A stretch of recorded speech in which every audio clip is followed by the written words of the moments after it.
Na funga kazi na haya, viongozi kutoka ukanda wa Pwani wamekashifu kuenezwa kwa ukabila katika maeneo hayo.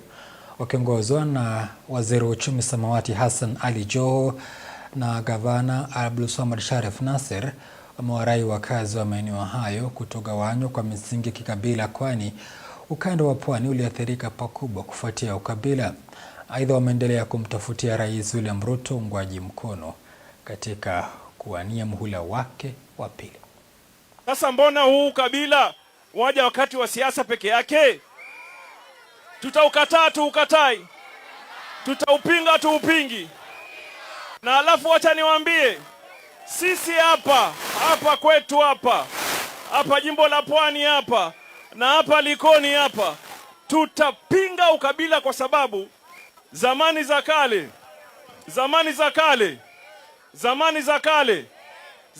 kale kama tulipata hasara ya ukabila ilikuwa hapa Likoni hapa. Mambo ya Kaya Bombo mwayakumbuka hayo. Hatuwezi kubali kamwe mambo ya ukabila yarudi kwetu, hayawezekani. Ni kweli si kweli? Kila mtu ni Mkenya si Mkenya. Una haki ya kuishi unapotaka, hauna haki. Una haki ya kuwa kiongozi unapotaka, huna haki. Una haki ya kuoa unayemtaka, huna haki. Kwa hivyo mambo ya ukabila msituletee. Kama mnamba ukabila pelekweni kwenu huko. Hapa hakuna nini? Hakuna nini? Watakuja watu watazungumza ukabila, mwisho watamalizikia na ndevu. Waambie pale Likoni kuna hospitali kubwa itajengwa ili watu wasiweze kuvuka kwenda Jenerali katika Mombasa. Sasa Mungu ameletea baraka ingine. Ameleta baraka nini?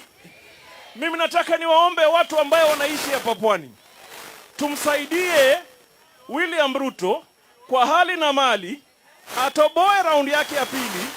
Hapo mbele tuende nao tuambie tuliwasaidia, mtusaidie. Kisha kuna wale watakaofika hapa na kuambia Ruto hivi, Ruto vile, Ruto hivi, Ruto.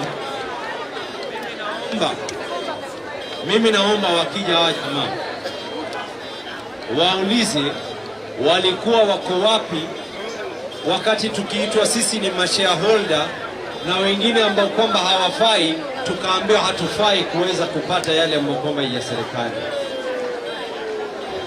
Walikuwa wako wapi